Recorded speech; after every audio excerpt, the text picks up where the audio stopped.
So,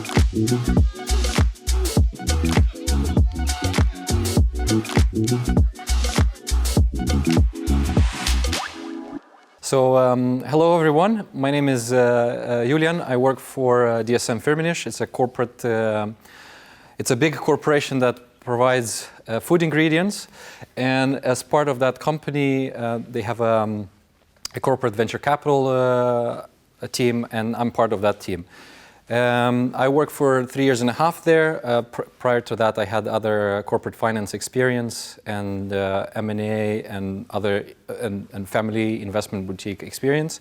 And today, my aim is to give you a primer on to what the term sheet looks like, what kind of clauses would you expect there, when to negotiate them up, or when to negotiate them down, and how to think about them.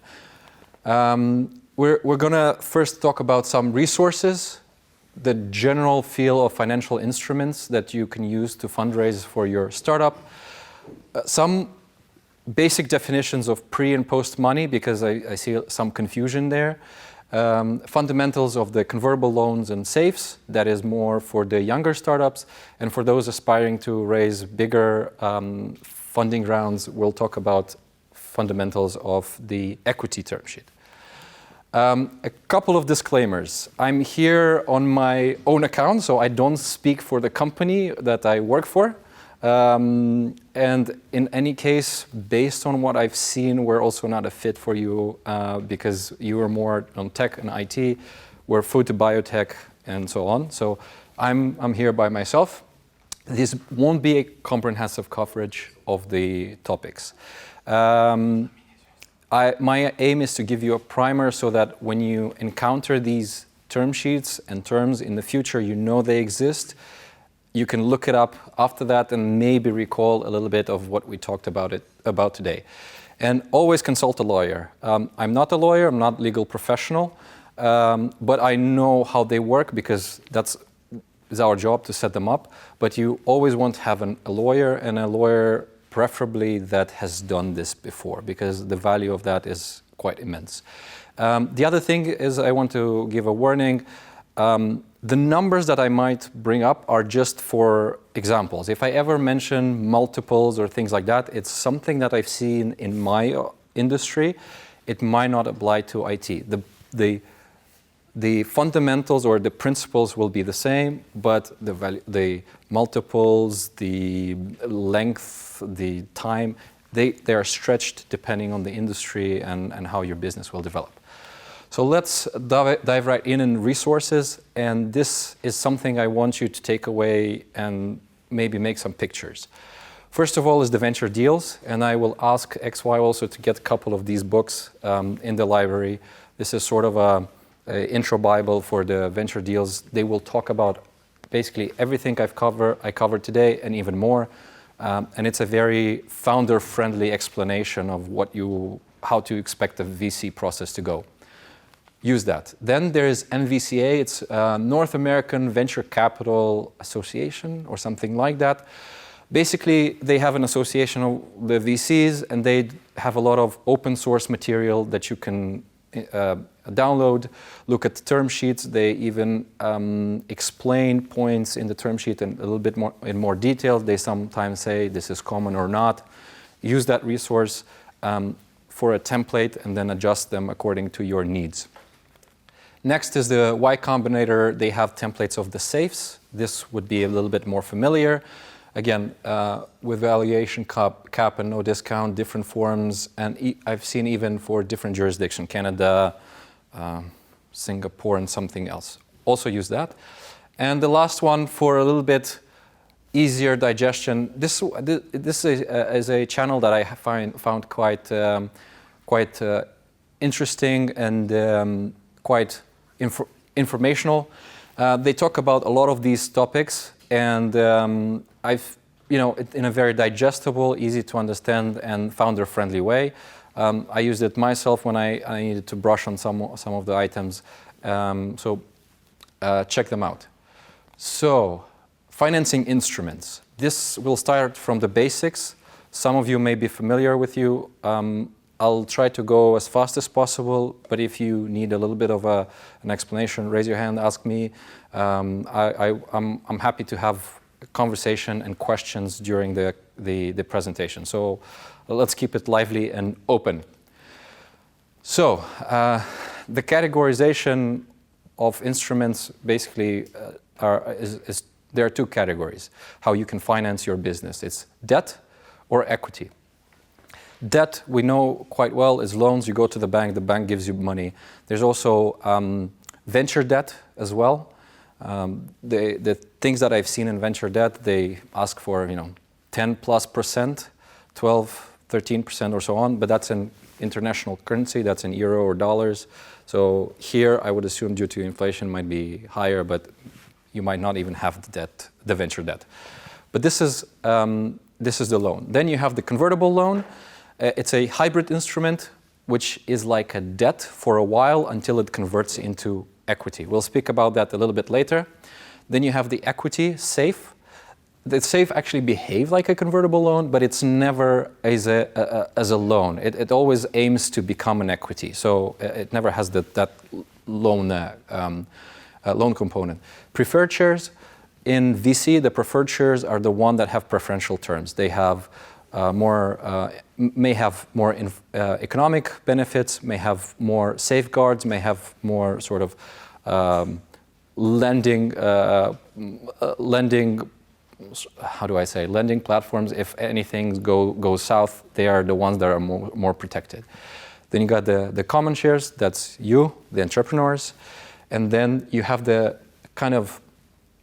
It's hard to. It's not exactly pure share, but it's options and warrants, and that is used more often for remuneration. So options are for your team, the C-suite team, and the warrants are very often negotiated to bridge a gap in negotiations, and they are given to investors as an option to convert down the line, whether in common shares or in the preferred shares. We won't spend too much time on this. This is not to say uncommon, but it's not standard. You'll have, let's say, 1 in 10 deals will have some warrant construction. But again, that's top of my mind. Don't take the number at heart, but that's based on my experience.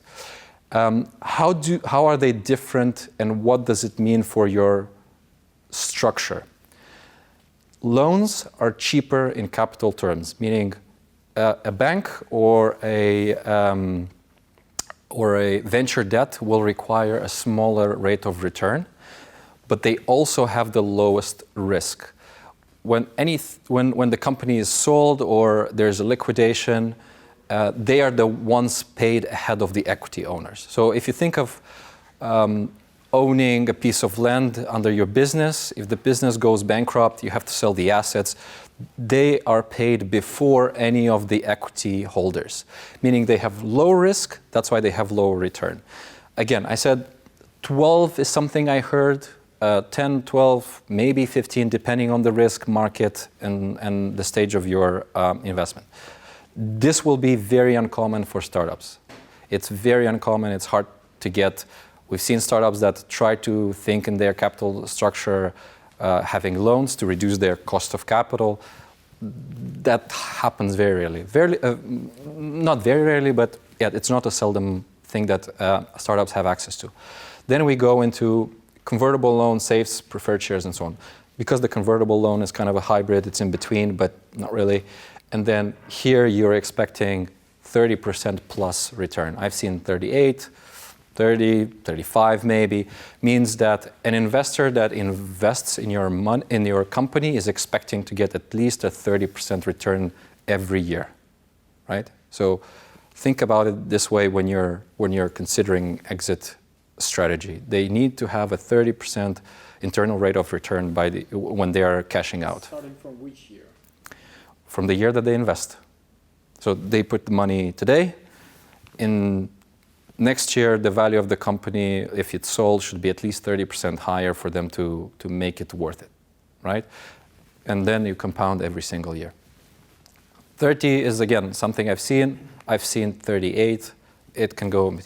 Now, this depends on the risk. and currency and things like that. The more risky jurisdiction, the higher the percentage. The more risky the business, the higher the percentage. But rule of thumb, think about it this way.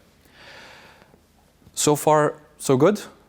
Okay, I'll just pick one example to explain what does it mean cost of capital higher. So we have the same type of company, but it's structured differently. This one is 2 million, 100% equity. That one gets 2 million of debt and equity. Same revenue, same costs, then you end up with profit. So profit here is 500K, here's 400K because you're paying 10% interest on your loan. But then when you calculate your return on equity, meaning everything that's available for equity holders, for owners, for entrepreneurs, for investors to distribute, you calculate it as 500 divided by 2 million here, 25%, and you calculate it as 400 over 1 million equity, and then it's 40%. Doesn't make sense. Which part doesn't make sense? But you have 2 million there because it's 1 plus 1. Yes, but you already paid your interest to the loan holders. Okay, because you put only 1 million, right? Yes. 1 million is debt. 1 million is debt, 1 is equity. This is basically how it works. Now, again, for startups, this is hard to achieve because the risk is high. The loans are hard to give to startups because you don't have any assets. Big corporations can do that. They have assets, and then that's why they structure their capital differently. And when you see company getting 30% of debt on their balance sheet, is because they want to reduce their cost of capital so that there's more left to the equity holders. Okay, so this is the principle of how this works. Just wanted to quickly mention that. So now let's go on pre-money, post-money. Most of you, I think, know pre-money is the value of your business without the new money coming in. Post-money is the value of the business after the money has been added, right? The value of your standalone company, the investment, everything together is post-money. When people give you valuation, they give you valuation on this part. This is a pretty known thing, right? The investor says, I'll invest 1 million. This is pretty known. This is the part where it's challenging. And why I want to stop on this, although the math is pretty clear, there's some questions. What's included in your pre-money? Is it included some of the convertible loans that you've received? Is the ESOP? The ESOP is the option pool that you create for your C-suite, so they can get compensated. So I should have made a slide on that one as well. So when you compensate the C-suite or your employees, you create a pool of options where you say, I dedicate 10% of shares for a chance for my key employees to earn a part of the company. And then there's a vesting period. You give 25% after a year, then they earn over the next couple of years. So ESOP is usually issued when you have equity rounds. And then the question is it issued at the expense of the new investor or at the expense of existing investor and the management? And we'll talk about it very soon. Now, on the concept of ESOP, I've seen some nodding. Anyone else understands the concept of ESOP? I just want to make sure that everything's true. So you have 1 million shares, but then at some point you say, I want to give the chance of the key employees to earn 100,000 more shares to share the benefits of the company. And you create a pool out of which you remunerate the management with those shares. Everyone clear? So this is dependent maybe on how many years the Yeah, most of the time you see 4-year vesting period, 3 to 4 years, 4 years, meaning that you earn, if let's say I give my hired CTO 2% to earn over the next 2 years, at the end of 4 years, 2% over the 4 years, then they will, at 4 years, have 2% of the company. Usually there's a kicker where he earns 25% of that after 1 year, and then it's added pro rata over I don't know, monthly, quarterly, whatever the structure is. But he won't get anything during the first 1 year until the 1 year is lapsed. That's why it's called a kicker. There's nothing, and then you right away own 25%. Good? People with 100,000 shares are added on top of the 1 million shares or from the 1 million? It's a good question. Let's say it can be both, but it's usually when a new deal happens, you will issue options on top of whatever exists, right? And you usually structure it in a way in which you say, by the end of this deal, we want to have 10% of the pool of whatever the total number of shares is, to have 10% of that dedicated to the ESOP. And there's a little bit of complicated math with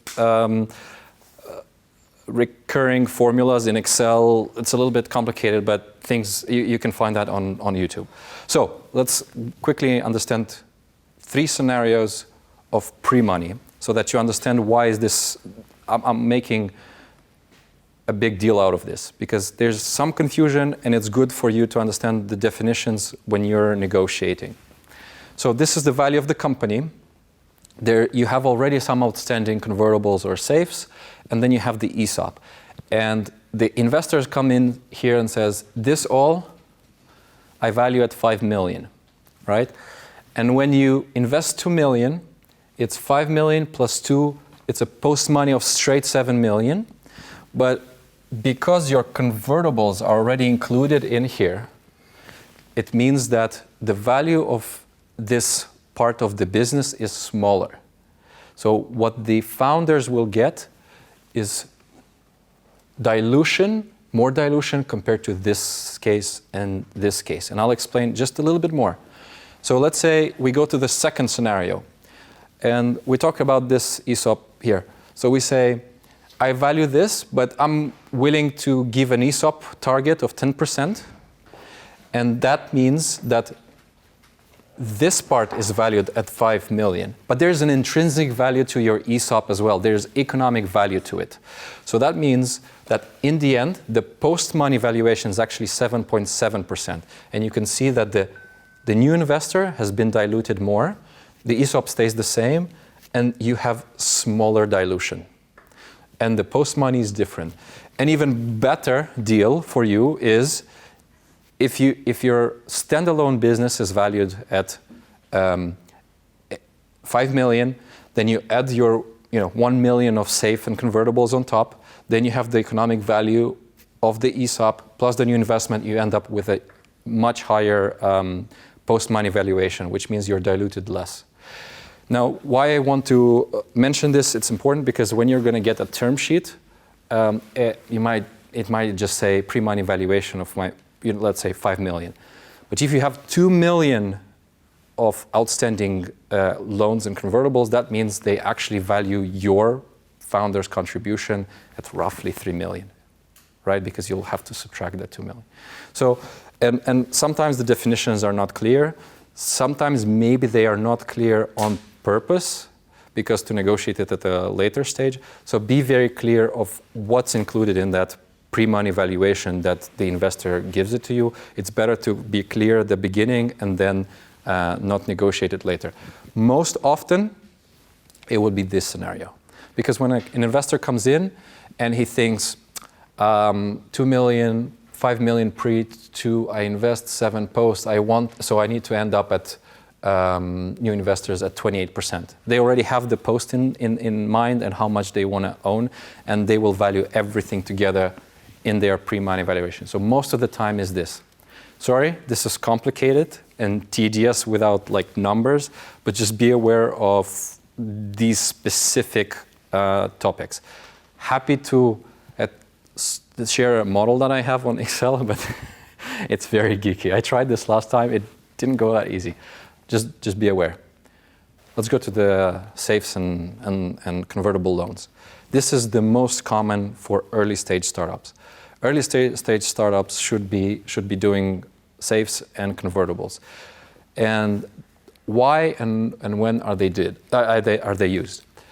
When is early stage startups? You don't have time. You need a quick quick injection of capital, or you need a bridge. Bridge is referred to the period where you are about, let's say, to raise money, or you see a visibility for a big round, but you just don't have enough money until that round comes in, and you need someone to bridge that period. So it's sort of an intermediary time where you don't have money, but you're about to raise it. It's just you need a little bit of a saver. And why? Because it doesn't set a valuation. It doesn't set a valuation on your business just yet. It has some parameters that are connected to valuation. We'll speak about this in a second, but there's no hard valuation on it. It is fast because there's less term to negotiate, no tedious negotiations on valuation, and you can make it really fast. And it's cheap. Legally, it's cheaper to do it also on your efforts. Less time is less money. So let's talk about some of the differences, convertible loan and SAFE. Convertible loan is a loan. It owns some interest. It usually has discount and cap, or it can have one of the two or both. It can go either structure. SAFEs definitely are not a loan and definitely don't have an interest. On the seniority, yeah, it would be kind of like equity, but I think in most of the deals, if we're talking about redemption, they would probably go senior to common for sure, but if there's preferred, it may vary. So if an investor invests in a convertible loan or a SAFE, they don't come on your cap table. They're not owners. They don't get any shares just yet. But they might negotiate that they have a board seat if this is a big enough round. So in essence, the money that you get from this doesn't change the capital structure of your company. You don't have to redo documents. You delay that later. And because you don't have the valuation, it's also not an issue of how much you're diluting yourself. You're kicking this down the road.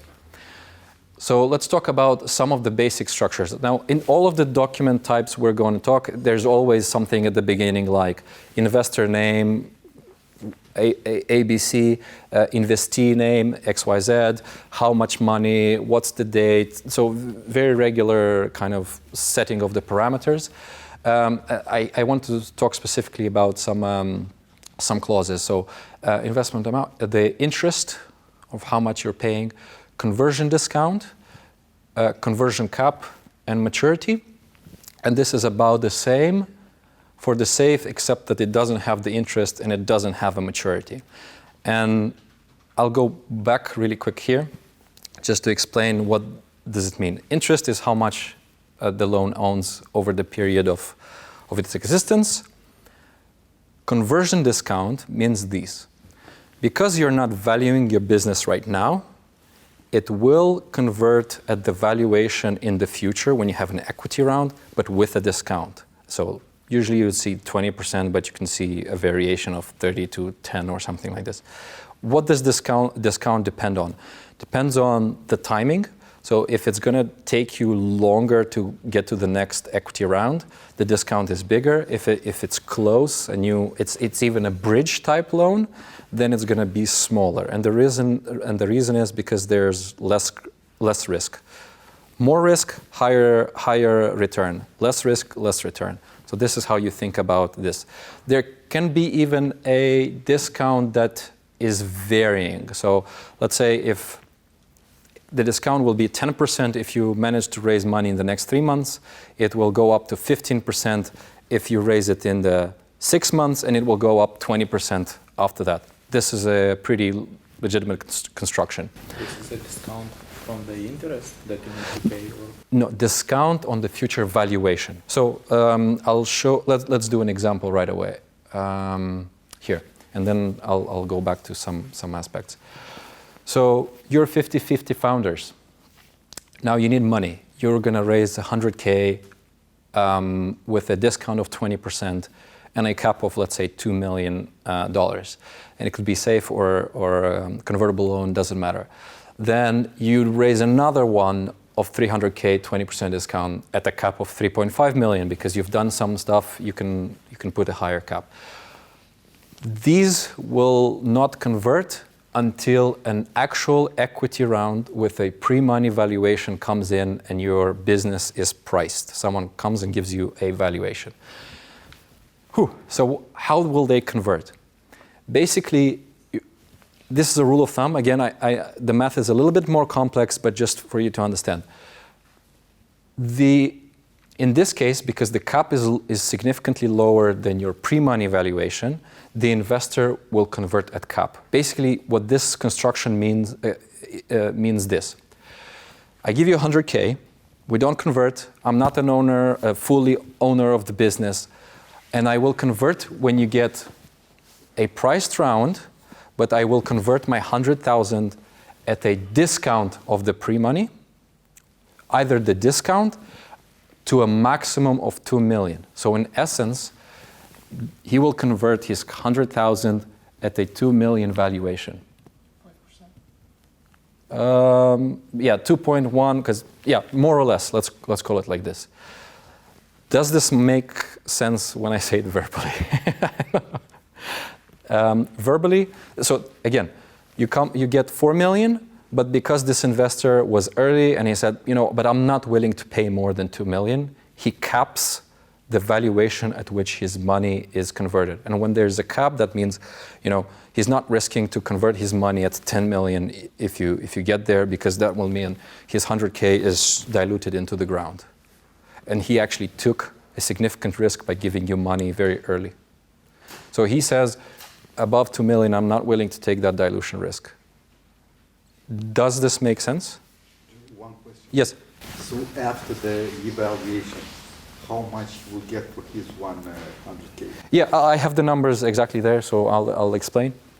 Then the next investor comes at the same, but his cap is at 3.5 million. You managed to get 4 million. And he will get the lower of the discounted value or the cap value, meaning if you take 20% of the 4 million, let me make sure I'm not mistaken, it's about 3.2. It's 3.2. And the 3.2 valuation is lower than his cap. So he's actually gonna convert at 3.2 million. That is his risk reward, because he came with later and he believed in your business he came earlier, he believed in your business earlier, he's getting a reward by not converting at 4 million but at 3.2 million. And then in this whole structure, this is how you end up. Your newest investor that put 1.5 million at 4 million pre-money, his valuation is pretty simple. It's 1.5 divided by 5.5. Pre-money plus new money is your post of 5.5 million, and it's 1.5 divided by that, 27%. Your first investor gets 7%. The second investor, 7? I have to double check. I might have mistyped there. But he will get 7%, and then these guys, you guys will remain with 31% each. This is roughly how it looks like. I will have to show the model behind, but it's a little bit of a complicated math. But I want to make sure that you understand how the discounts and how the caps work, because this is going to be an important part of your negotiations.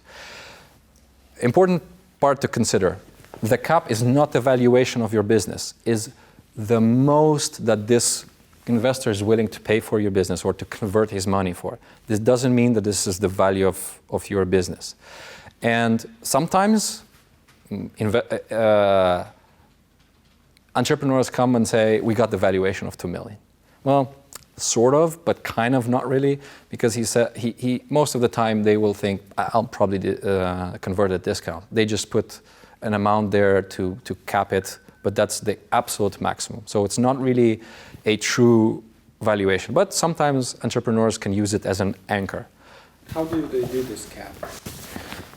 Just says, look, if I'm going to convert, I want this percentage, this business. Yeah, definitely it's not valued at 2 million, but if they raise next time at 3, I probably don't want to convert at 3 because I'm going to be diluted too much. And it's a little bit of a approximation. It's how they think they should be compensated for their risk in taking an early chance on you. It's a plan. Yeah, he'll do some of this modeling that I do. He'll check, can I make my money back on this? And kind of stop loss, but in shares. Yes. It's a kind of a stop loss that if the valuation go crazy, I don't get fully diluted, because 100K at a valuation of 5, 6, 7 million, it will just get almost nothing. Ask you, with regard to the second and the third investor, so Yeah. they're coming, they shall agree already to the previous situation, I guess, because they should know that one investor already exists and how to make this math, I guess, how to convert their shares and so on. So they will all convert at the same time. But why they would consider the previous investor? I don't know, just to know the situation. That Yeah. One is pretending to another shares and Yeah. not only the founders. So when you're communicating with a second investor, you'll have the full data room. You'll say, we already have a 100K outstanding convertible loan. They will know about it. This investor will know everything about that deal. They will have the contract, and they will know how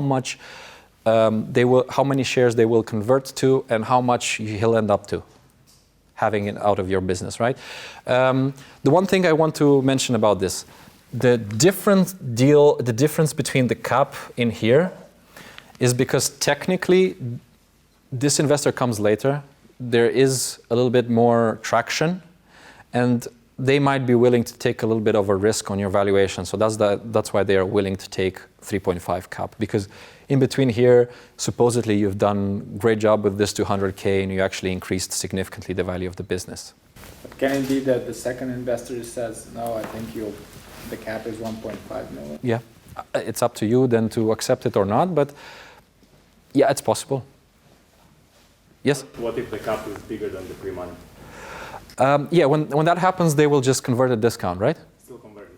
Yeah, definitely convert. So cap is not indicative of that they will convert at it or not. Whatever gives him more shares, him or her, they will convert at 20% or at the cap. If the cap is higher than the pre-money that you're actually getting, then obviously the discounted value more likely will come as a better and a more beneficial terms. It can happen even sometimes, if let's say the cap here is 4.9-ish or something like that, then it's almost like either the cap or the discount, you end up at the same value as here, right? So yeah, makes sense, I think. But there's a little bit more complicated math behind this, and look it up online, how to convert safes or debt at discount. There's a little bit of complicated formulation there. You have to even enable some things in Excel. And it's even, I would say even, I've seen professional investors sometimes having issue with this and not having the right methodology to calculate it, to calculate it well. So be aware of it. If you need anything, you'll have the resources. Also, if it should be 100%, then the cosmonaut should get 4%. The lady cosmonaut. Is what? It should be 4% in the end, after pre-money. You think there? Yeah. At the post-money? Probably. I think what I did is just I copied through, but so yeah, let me see. If it should be 100, then it's 4 left. Yeah, 4 left. Okay, thanks for that. I appreciate it. But it's roughly in the same area. I think I copied. Let me do this. Yeah. Oh, okay. We have there. So let's say they raise 1.9 million. Yeah? In total, yes. How much of it can be shared in safes? How much it can be in safes and how much it can be in equity.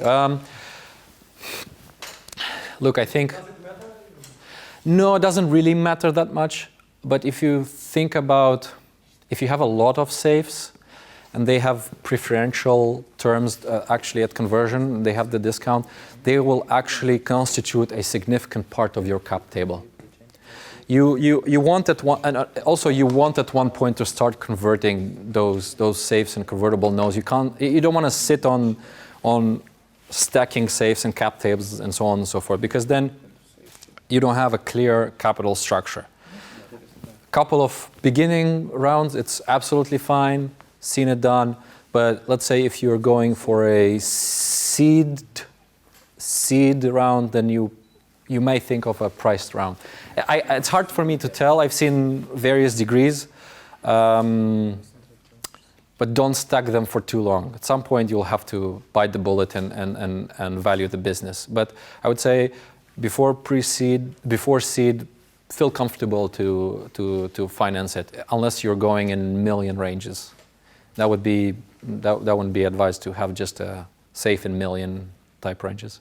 But again, as I said earlier, the miles may vary because it depends on industry. It depends on the economic cycle, because if you see that you can't get any decent valuation and you dilute yourself too much in an economic environment, you might say, okay, maybe we do a smaller round and a safe, and then let's say things come better in the next 6 to 9 months and you do a priced round at a better term. Or do at a better inflection point or at milestones that you've reached. It's more of an art than science. Can you explain a bit more what safe means? Safe. When you put money in safe. So safe is just a short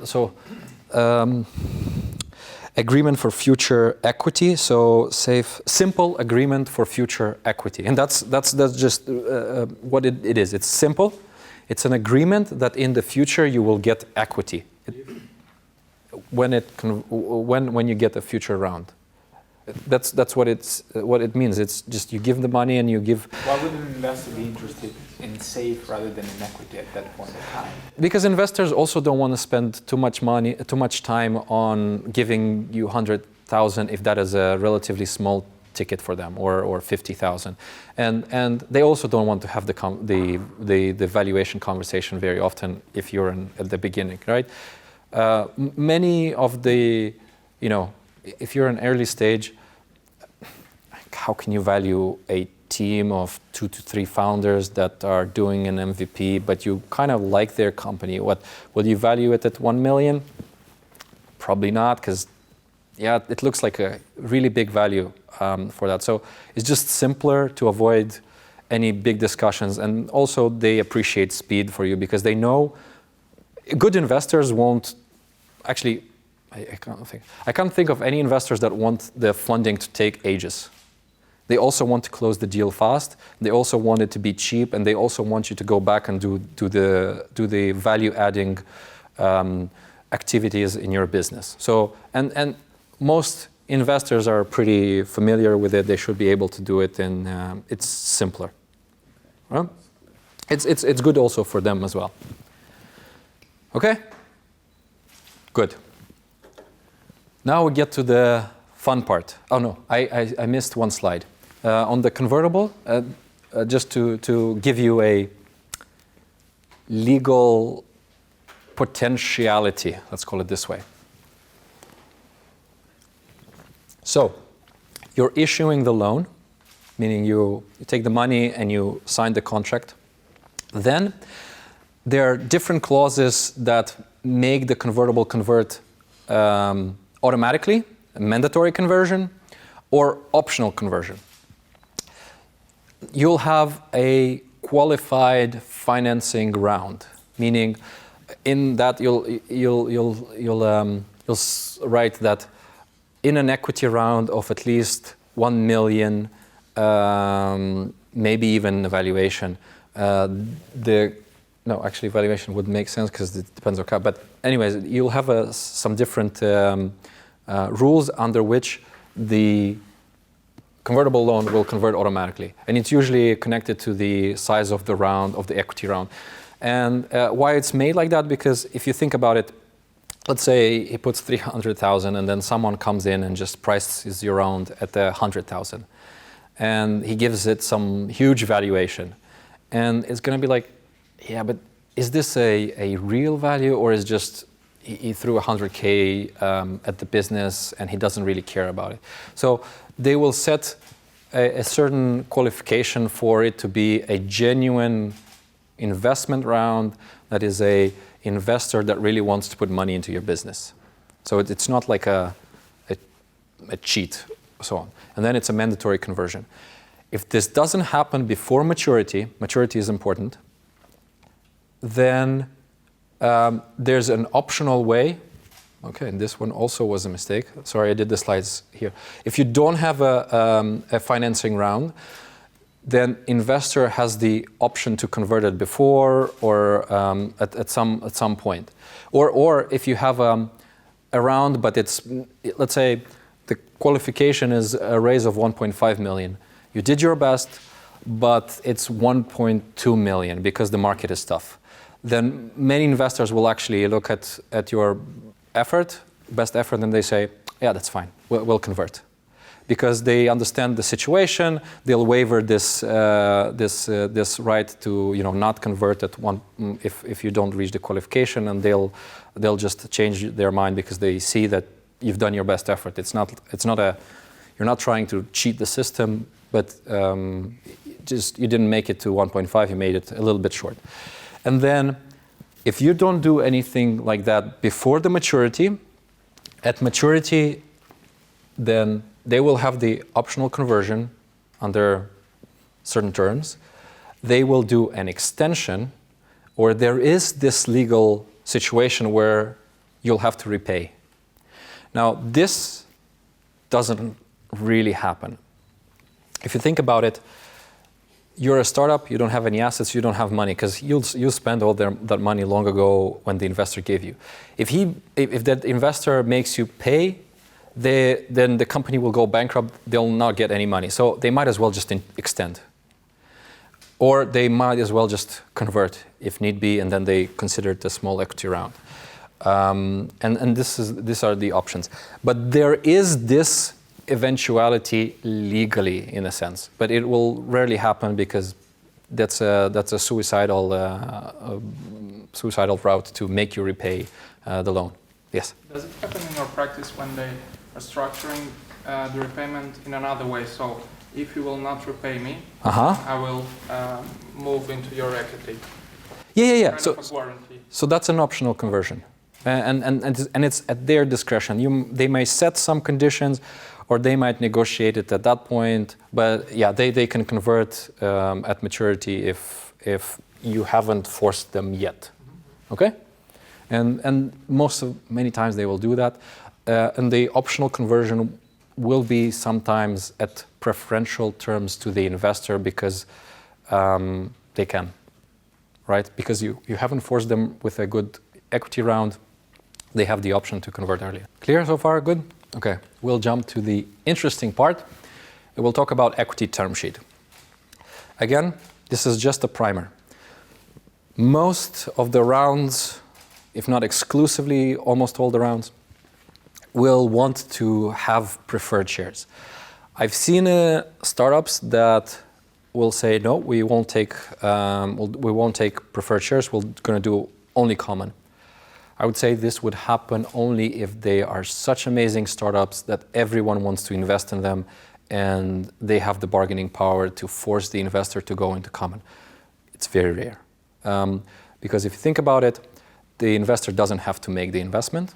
He can pass on you. Yeah, he might not get the good opportunity, but it's a loss of opportunity. It's not a loss of money. In the case of the startup, if they don't get the money, they have the much bigger downside. So almost exclusively, they're going to get preferred stock. With the preferred shares, they'll get preferential terms, better economic terms, better voting rights, better safeguards. So we'll go through some of the terms that you can see through equity. Okay. Are we here? Let me see, what's the timing? We have 50 minutes so far. We need a break of 5 minutes or not? Let's go. I know it's a lot. I will be sharing this presentation so you can look at it later. There's no issue. I'll also make those corrections that I'm supposed to. So liquidation. Liquidation, think of it as a safety net. It's sort of, if things go wrong, the preferred owners have a safety net where to lend. And this is somewhat the language that it shows. In the event of any liquidation event, meaning sale of company or bankruptcy or unwinding, it could be different. It could be also, liquidation event doesn't necessarily mean it's bad, right? If you're selling the company at 1 billion valuation for 1 billion, it's still a liquidation event, it's good. But the company is sort of sold or liquidated and absorbed somewhere else and taken over, right? So, no, it's not, yes, but in just common parlance, and we've seen this, but yeah, this is usually called a liquidation. But if you're unsure, just ask the investor to specify, but usually this is the language. The holder of Series A preferred share should be entitled to receive prior to any other distribution of assets to the common, the higher of, and then you have 1 times original purchase price or the amount that the holders of Series A preferred stock would have received. So this is more related to the preference. But the first part, 1x times original purchase price, that means if you sell the company for a small amount and there's not enough proceeds to share this, winnings with everyone, the liquidation will allow the preferred stock owners to get their money back, basically. So let's say they invested 2 million.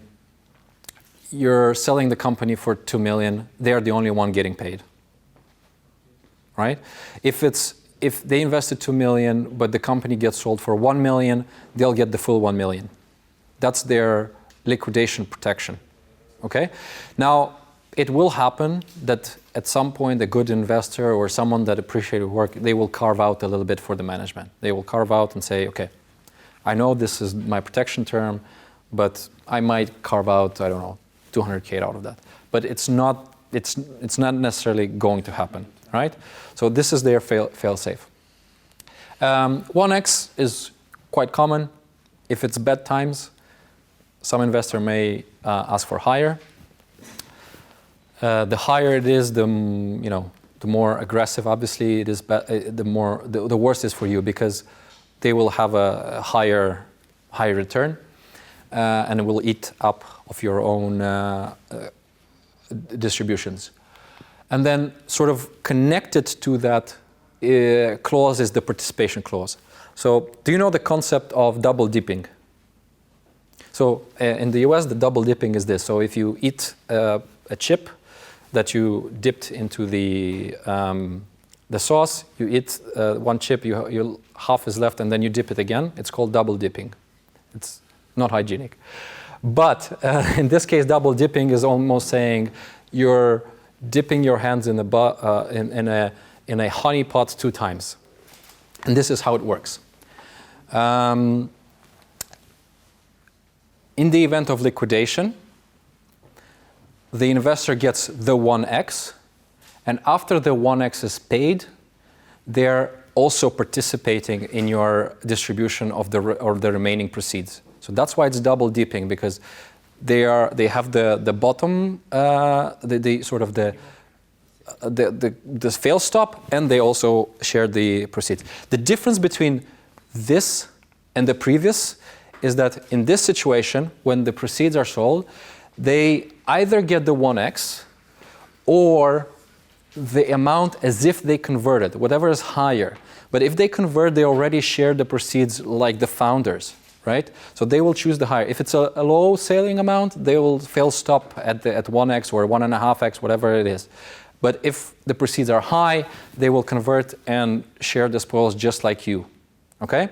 In this case, the participation means they get the 1x first, and then they participate in the distribution. Obviously, this means higher return for the investor. It is, for the startup, that means they share way more value than if they had the other clause, the liquidation or the conversion. Now, I'll give you sort of a trick. If investor and you do not agree on valuation, let's say you say it should be 15 million, they say it should be 10 million.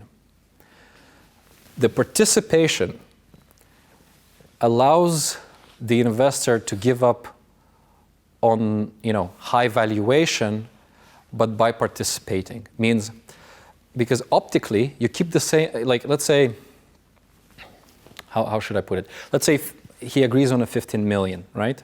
So he kind of gave up value. But if he makes his share participating, that means he actually gets also this double dipping, so he's improving his return. But at the same time, you as a startup kept your valuation high to signal to the market that you've done a step up in value and that you have high valuation.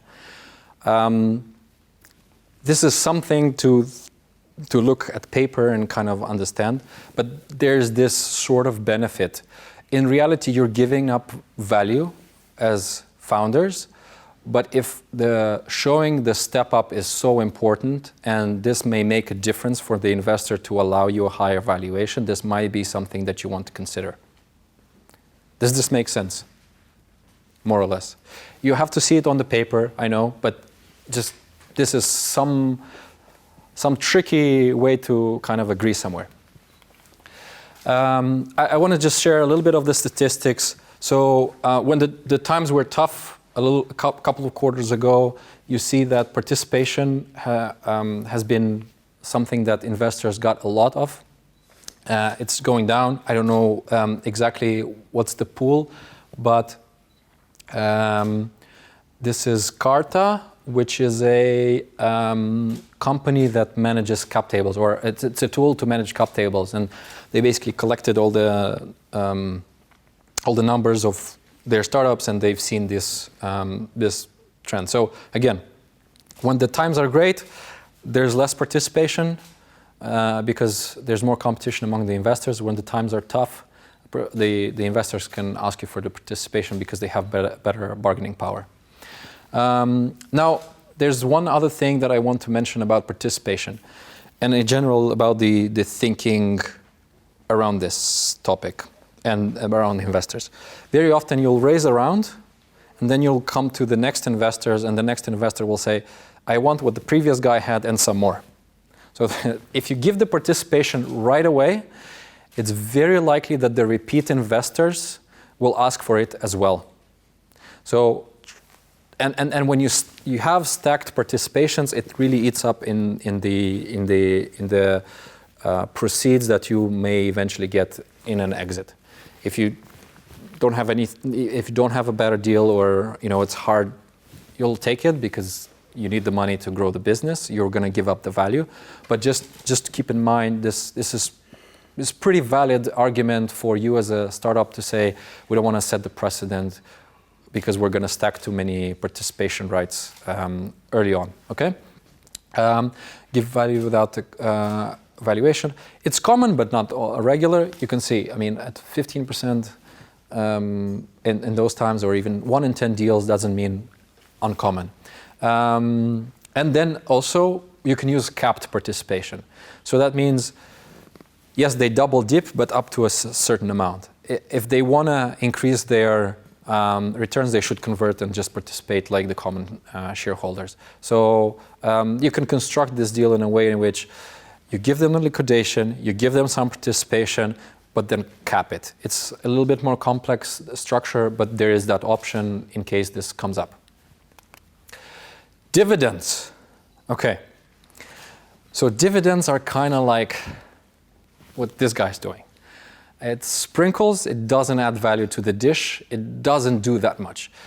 I've seen dividends changing about 1% of the investor's return, 1.5% or something like this. If you get it on there, it's fine. Nobody is going to ask you to pay the dividends. They know you need cash. Nobody's going to actually ask you to pay the dividends. They will just accumulate, and then at the end, it's either you pay them or actually they can convert to shares. There's a couple of options, but I would say very often this is more of a bargaining chip.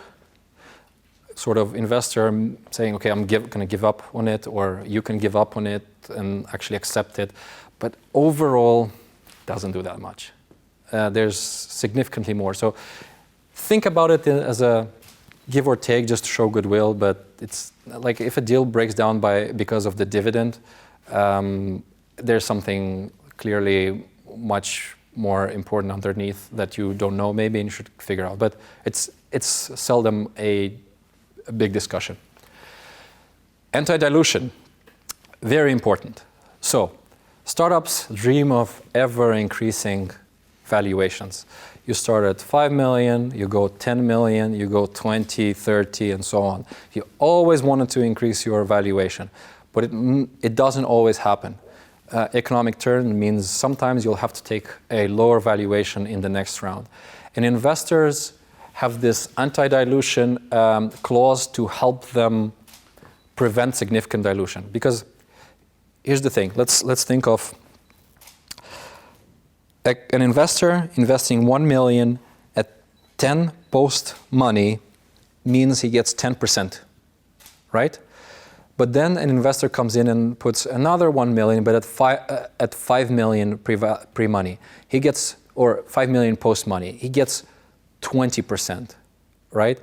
That means the investor that invested at a higher amount thinks like, ah, shit, I'm going to lose my ownership because the value of the company has gone so far, and the new investor is actually diluting me significantly. So what they do is they put an anti-dilution clause, which means that if you have a down round, they adjust their purchase price of the shares so that they reduce their dilution. Okay? And there are three different methods: narrow-based, broad-based, and full ratchet. Speak very briefly of this. But if I talk about anti-dilution, general clause is if at a certain point after the closing of this round, the company sells shares at a lower amount than the round, the value of the Series A shares will be adjusted according to this one of these three methods. Does this make sense for all what the anti-dilution does? We can try again. At which percent, so the percentage an investor gets at high valuation is lower. If he gets a low valuation with the same money, he gets a bigger chunk of the company. If I came in and I invested at high valuation, I'm getting a small ownership, but then someone else comes in and gets a bigger portion, that means I'm going to lose a significant chunk of my ownership. So what I can do is I say, if this happens, then I want a compensation. I want somehow to get compensated because I paid so much money for your business earlier when I should have not. Or maybe, I don't know, it was FOMO when you really wanted to invest in this company. Okay? He was drunk. Yes, something like this. Now there's a couple of methods: narrow-based, broad-based, full ratchet. Full ratchet is the easiest to explain, because basically if the new investor comes at 5 million valuation, you invested at 10 million, you'll get the same amount of shares as if you paid at 5 million as well. So basically the full money that was invested in the company is made at 5 million. It's the most investor friendly and founder unfriendly, because you're gonna you're gonna get diluted by a lot of money at a lower valuation, right? And that's a pretty aggressive term. It happens, but it's aggressive for founders. Most of the time there's a broad-based, which is a mid, meaning that the price of your conversion will depend on how much money has been brought in the following round. So if you invested 2 at 10 million, but the next round is 1 at 5 million, the 2 here will dictate like it will make an average of weighted average based on the amounts invested. So it won't be at 5 million, but it won't be at 10, it will be somewhere in between. There's a complicated formula for that. I hope you never have to use it. I hope I never have to use it because it's a pain in the ass to do it. But sometimes I have to do it because and honestly, what I do, I go online and I find the formula and then I do it. It's just complicated structure, and I hope you, you never have to do it. But at some point you might. You'll find it online, narrow-based, broad-based. The difference between them is really how you consider the options that are not vested yet. That's the difference, and one is better than the more friendly than the other, but you'll find the math and how to do it online. Why is this used very often? And depending on which one it is, if there's a big gap between the investor valuation and your valuation, they sometimes, they will go the most aggressive on these terms, the bigger the gap is between her valuation and yours.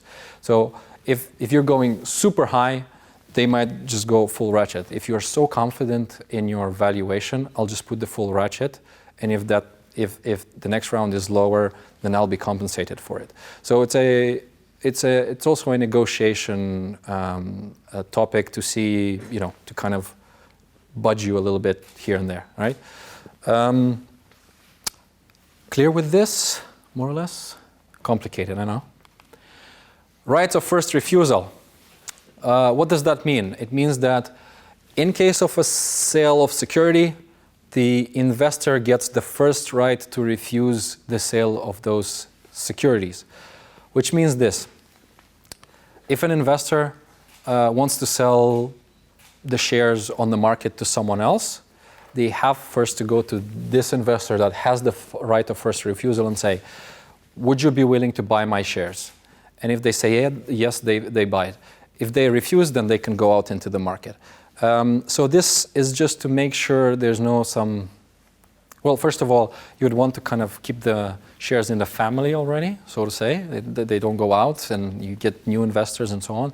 And then also when shares are sold on secondary, they usually sold on discount. It's a preferential benefit for the existing investors to actually increase their shares. And it's pretty common. Especially with strategic investors, because they might think of acquiring the business and they don't want the shares to go somewhere else or to a competitor. Yes, there's a but then the takeover. Yes, a takeover also. This can be covered. So. Any of the securities, so they might have also a right of first refusal over takeover, yes, an investor. So you'll first say, do you want to buy the company? They'll say no, then you can go and sell somewhere else. Also refers to that. There's some exemptions. So for example, you'll see a lot of funds have different funds or different entities, and they might sometimes shift shares here and there. But if it's within the same company, usually those companies are exempt. Or you can see like a spouse, like an investor, an individual investor, when he or she dies, the shares are transferred to a spouse, and that's also exempt for these kind of sale, because it's not really a sale, even if sometimes maybe there is a sale component. So there's an exemptions for that. For example, if you want to sell your shares, but the rule of first refusal, if you don't want to sell more than 50% of your shares, so yeah. You don't want to get just one investor having the majority and take over the company. Can you cap it? How many shares? Cap it? Yeah, I mean, you technically could cap it.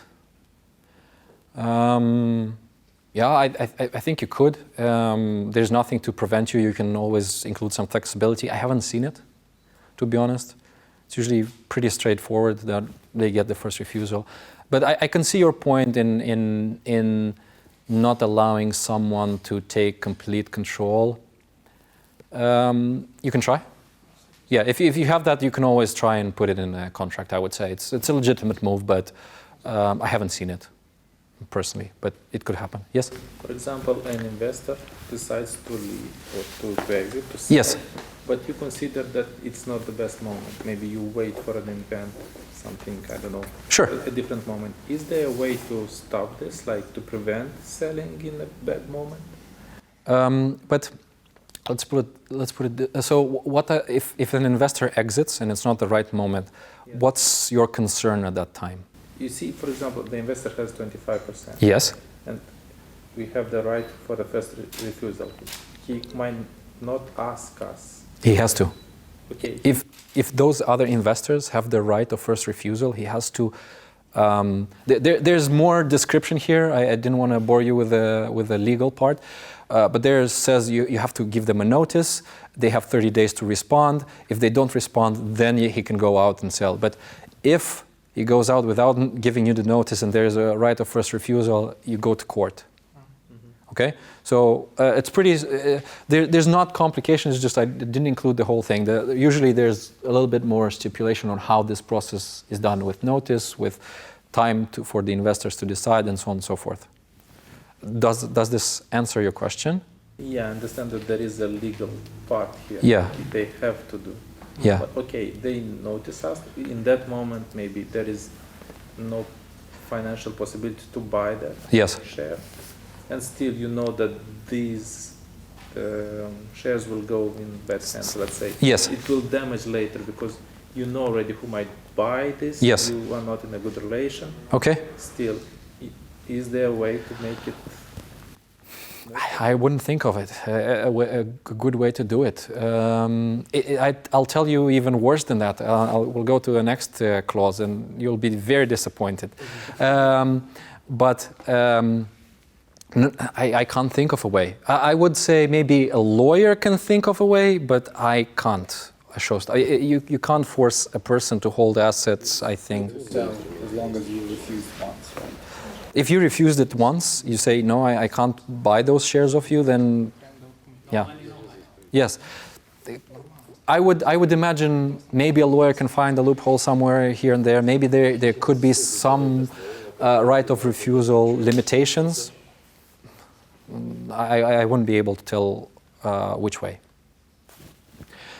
And the disappointment comes with the tag-along or the co-sale, meaning that if any of the investor wants to sell the shares outside, a smaller investor can tag along. It's a weird clause, but it's a protection for small investors. In essence, if you have someone holding 30% and a lot of small investor holding 1.5%, 2%, 5%, something like that, then this investor, if that investor puts the shares up for sale, finds a buyer, then the small investors can force themselves into the deal because they have the tag along. And it's made to protect these small shareholders so that they have exit options to participate at selling events. They basically can piggyback on the bigger investor connections, ability to sell the shares and so on. Now, again, this is a very basic, just the principle, but there's a process. They have to notify, there's a 30 days or whatever amount of days to decide and make the decision. If the minority shareholders submit their shares, it may trigger some negotiations and rethinking, because here's the complication. If the buyer wants to buy 10,000 shares, and the seller is selling 10,000 shares, all of them, and all of a sudden other 2,000-3,000 shares come in, and the buyer doesn't want to buy more shares than 10,000, then the whole structure has to be negotiated. And there's usually like a pro rata sale, or if the buyer agrees to buy some, maybe they don't buy the full 3,000, but maybe only 1,000 of that or something like that.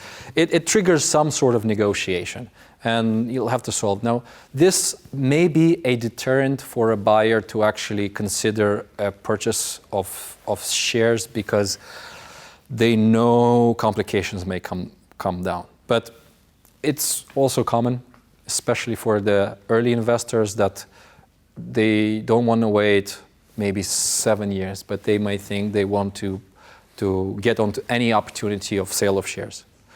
Also common. And the drag along.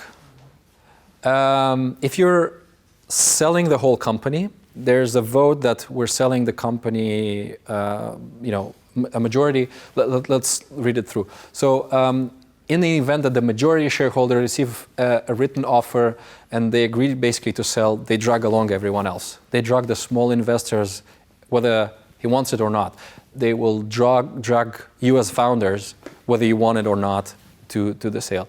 Now, here's the majority, but you can negotiate a supermajority or a certain amount. So if you think of it, if you lost your majority, you don't want to be dragged through it, then you maybe think of a structure in which 50% of the owners do, and then you need a little bit of at least one or so founder.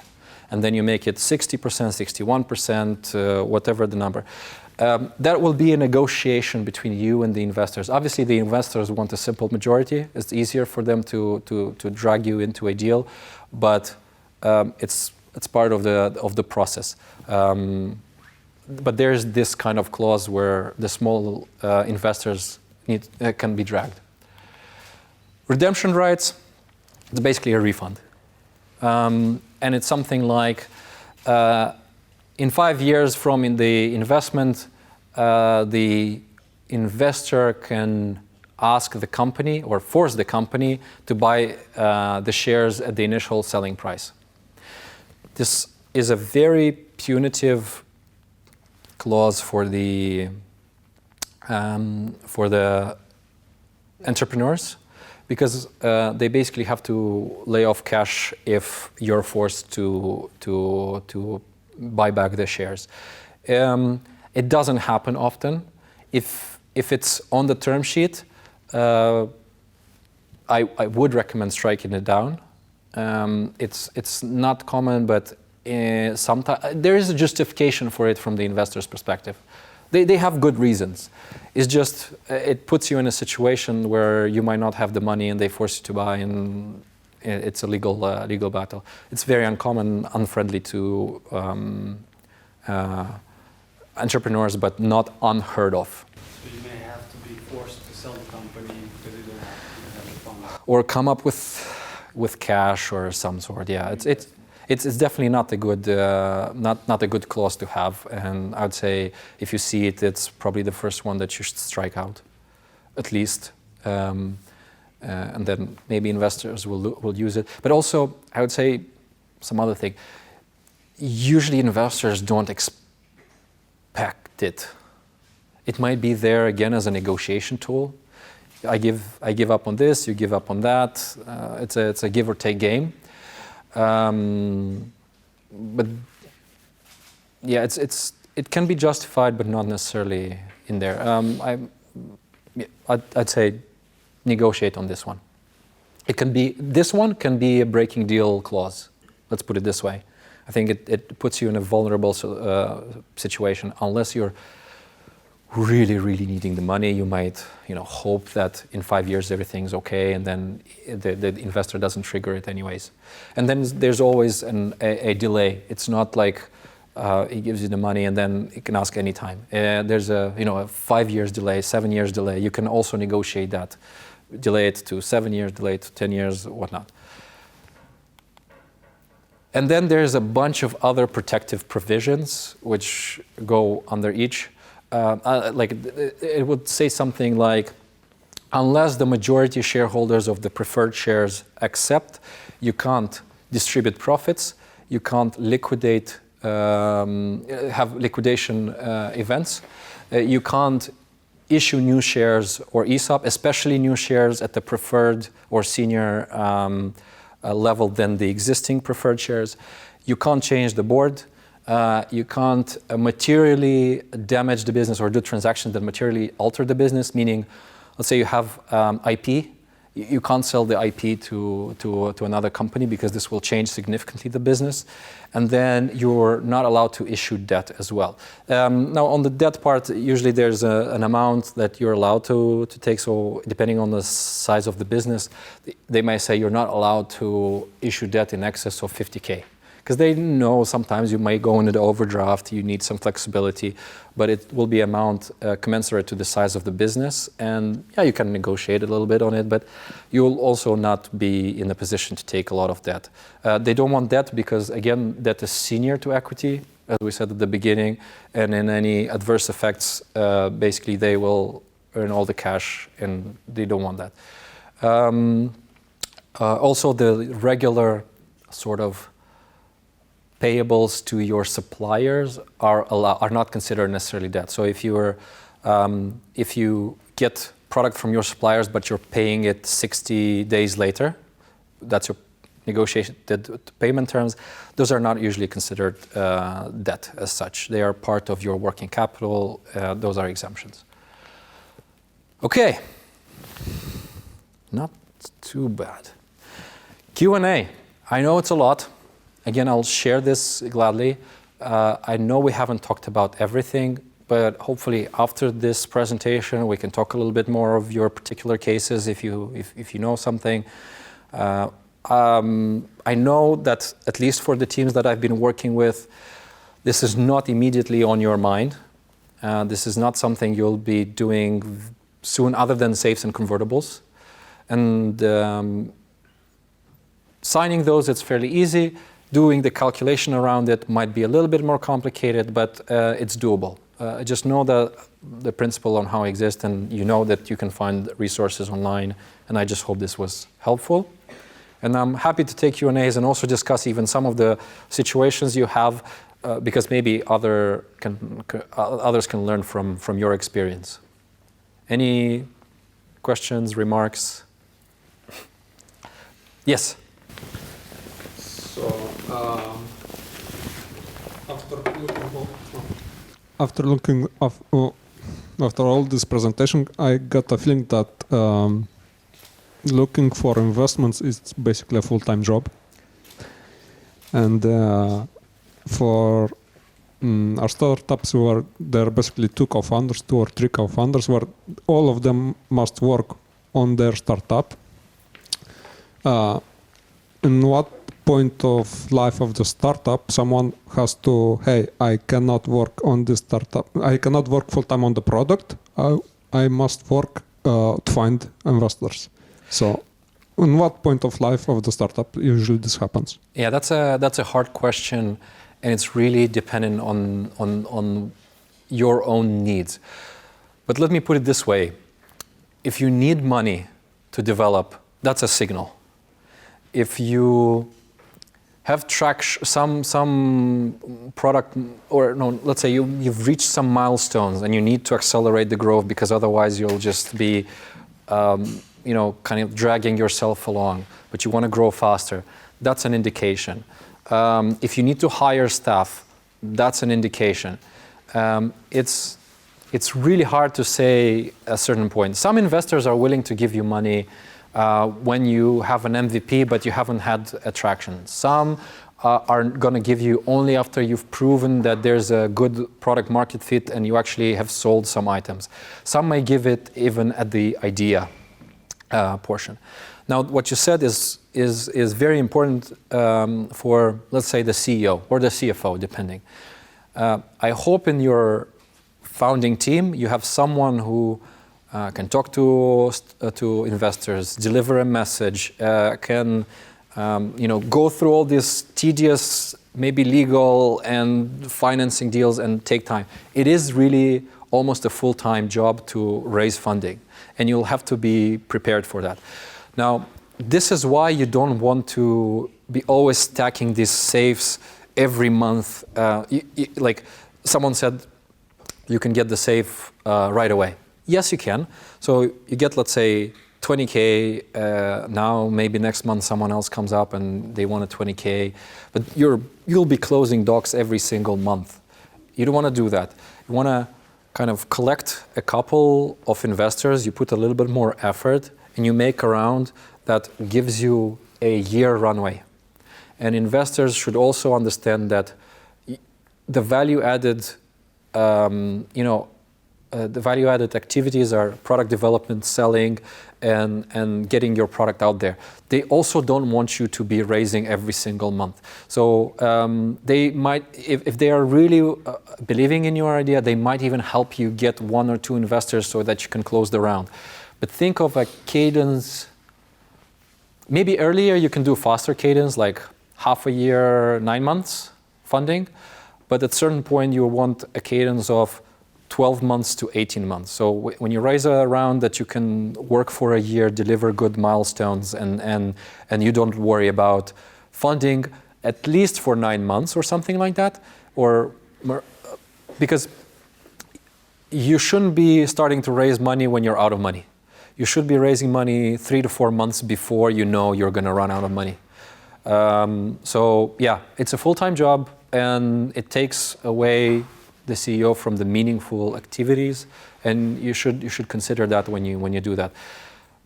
I'm sorry to maybe not give you a rule of thumb, but each investor will give you money at their risk appetite and their sort of construction. Some will give you 10K without questions asked, and then maybe you can do 2 months, and then if you have 3 like that investors, you can get a half a year going. But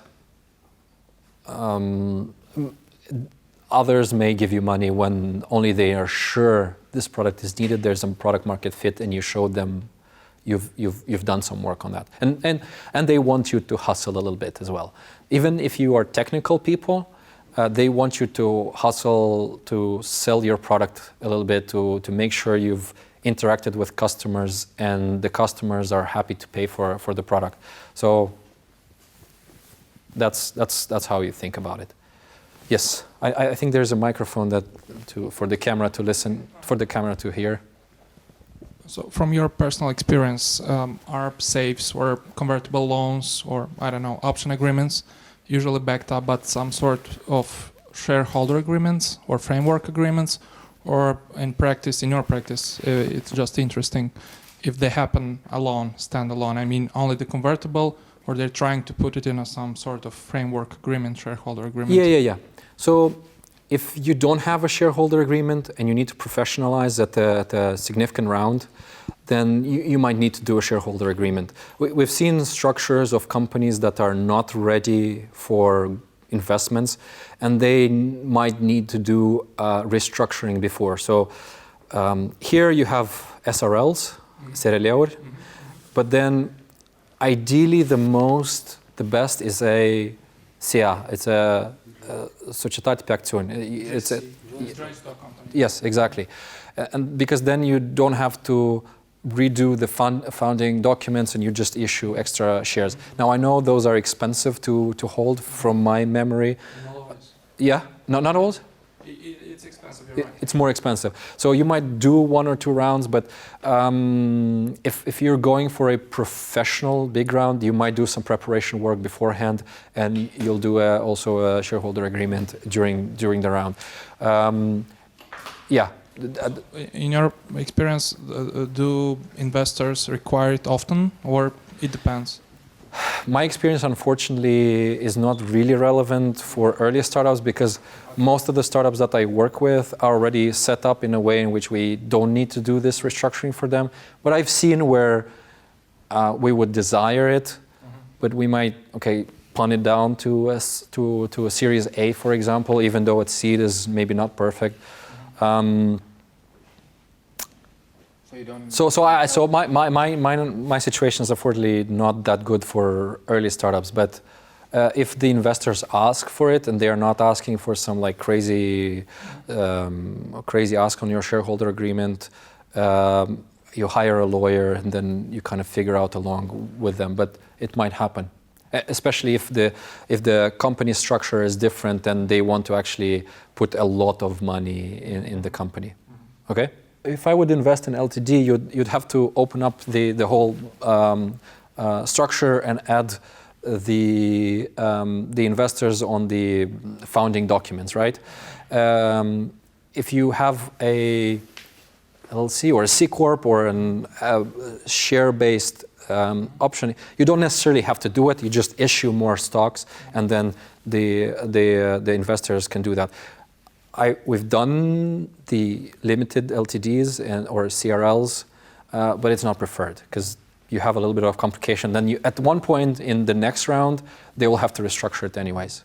But I would say this: either you do it before the round, either you do it with the round, because when you do the whole legal package, just do it once and get over with it, just to simplify your work.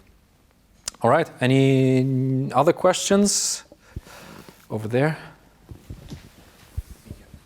So, yeah, my question would be the following. You said that you are not entirely prepared for early stage startups. Yes. But what would be your recommendation for an early stage startup for being fully prepared for like a round of taking of investment? Because I think the only thing that came into my mind is like to have a legal person in co-founders. Yes.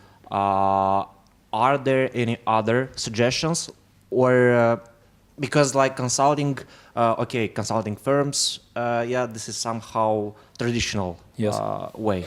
What would be your suggestion? Like, as I said, to be somehow sort of fully prepared or at the maximum stage. Yeah. Yeah, I wouldn't recommend getting a legal person in your founding team just for structuring the deal.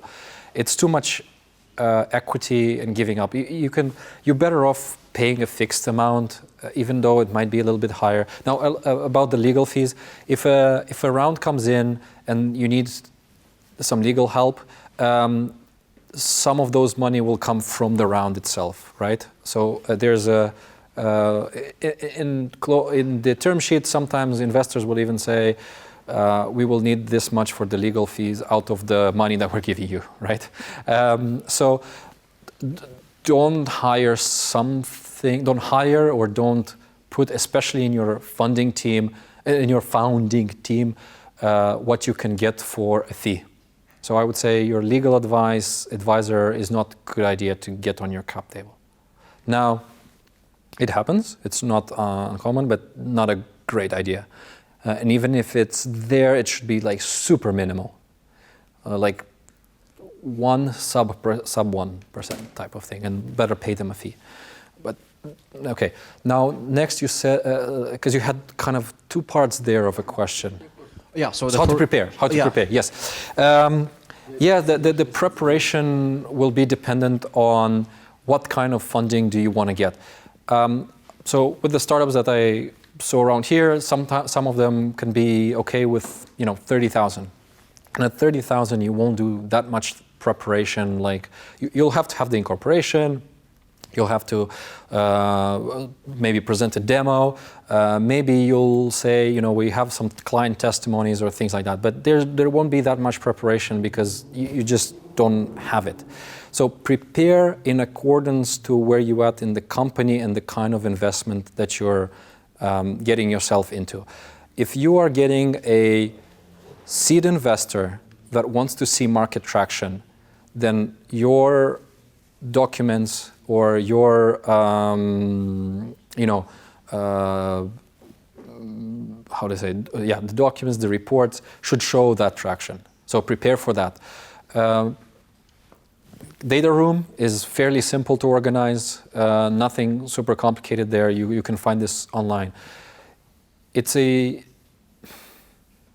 wide enough question that I can't give you a good answer unless maybe I know a little bit more particularly about your company.